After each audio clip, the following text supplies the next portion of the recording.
Hey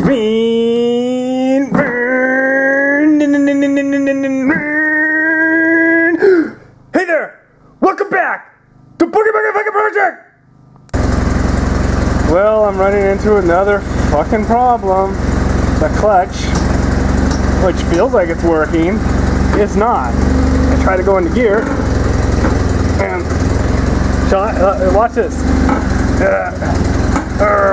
It'll actually roll it forward, but she will not go in.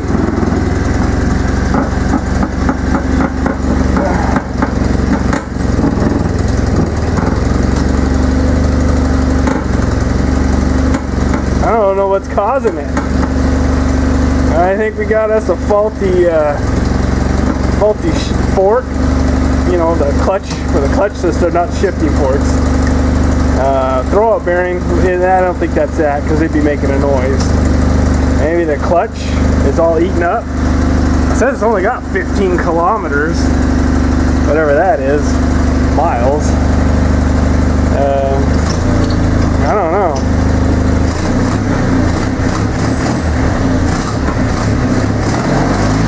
I can't get her to go. I'm fighting it with the revs and everything. Looks like I'm gonna have to take the transmission off.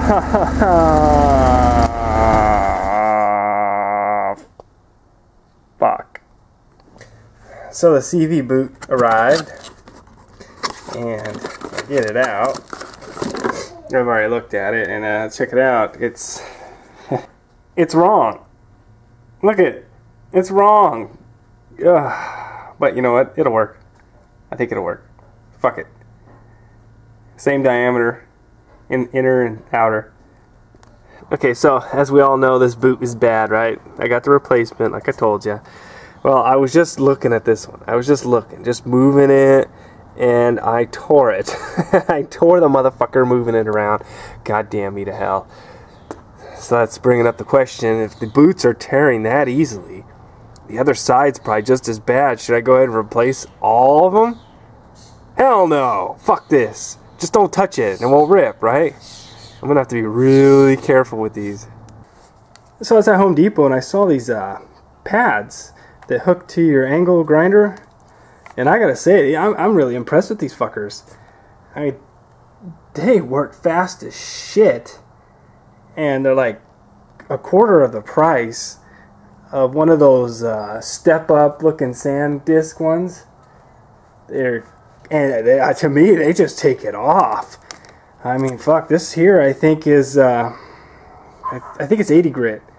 And man, it is eating it alive. I can only imagine what 36 grit would do. But they're really, really, really nice to deal with. I like it. Nice, kind of, it's not too flexible, but it's a nice pad to work with. And I mean, you can get around all edges. I'd recommend them. This is what I'm buying from now on. Well, I got some new seats here, as you can see. Picked them up for 30 bucks for both of them. Came out of a Durango. In really good shape. They're electric and they're leather. My ass is going to be thanking me when they sit in these. Plus, the cool thing about these is the seatbelts come already attached to the seat. So installation is going to be a breeze. This part here, you just hook to the side. Fuck. Piece of cake. And then there's the electric. Still got the wiring. I don't think I'm going to use it though. I know. I don't think I'm going to hook it up. I'll leave it as an option. But the track system, I might have to weld it in. I don't know if I can use the fucker if the bolts aren't going to match, that's for sure. So I'm going to have to improvise. Either my hillbilly side's gonna have to come out with the crazy welds and shit and bolts and cutting. I don't know, maybe here's the old sounds like I'm farting. Here's the old track system. Maybe it can mount up somehow. I don't know. Oh, it goes this way, right? It goes this way. That might work. I can cut these tabs. Cut these tabs off, weld weld these on the bottom, bzz, bzz, bzz, bzz, bzz, bzz, and kind of just set them in a happy medium spot, and I could use the electric the rest of the way, or just say fuck it on both. I don't know. I'm happy with the buy though. 30 bucks. At the junkyard wanted 50 for each seat, and I got both for 30 bucks from a private sale on Craigslist. I love Craigslist. As you can see, I'm just cutting all the feet off. Chop, chop, chop. Don't need it. And then I'm gonna take the other bracket, lay it over here, and I measured out. It's got to be 12 inches from here to here across, and I have to set them about mid. I have to kind of scooch them over, and then I can weld them on. That will allow me the 12 inch what I need.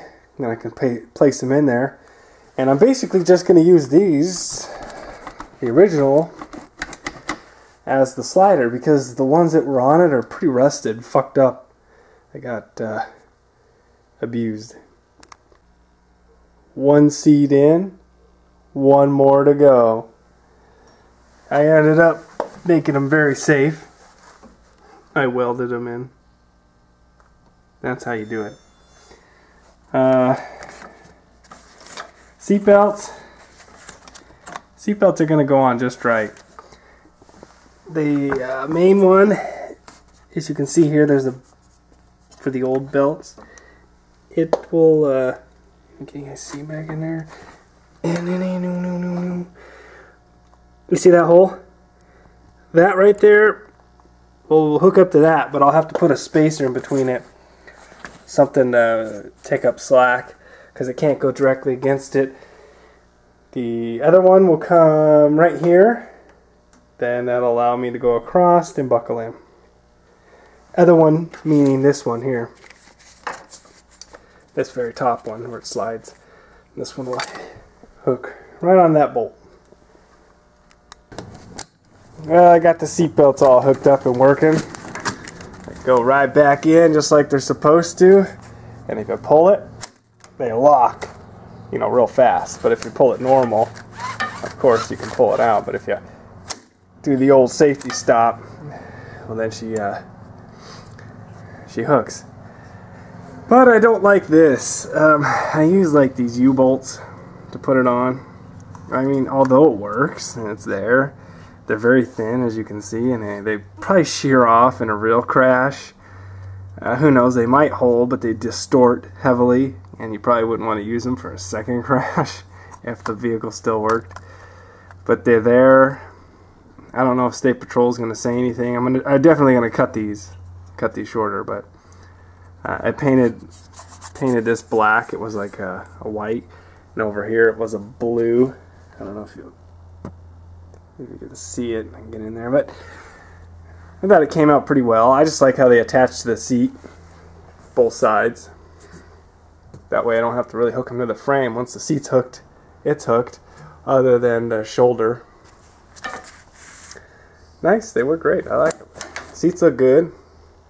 One problem though I'm running into is, now you can't see it because I got this fucker in the way. Right back here, this damage was from the alternator blade chewing into this when it was back, when the seat's all the way back. Plus it gets so fucking hot back here, these seats were smoking. I think the driver's seat would have caught on fire if I would have had it on a little longer.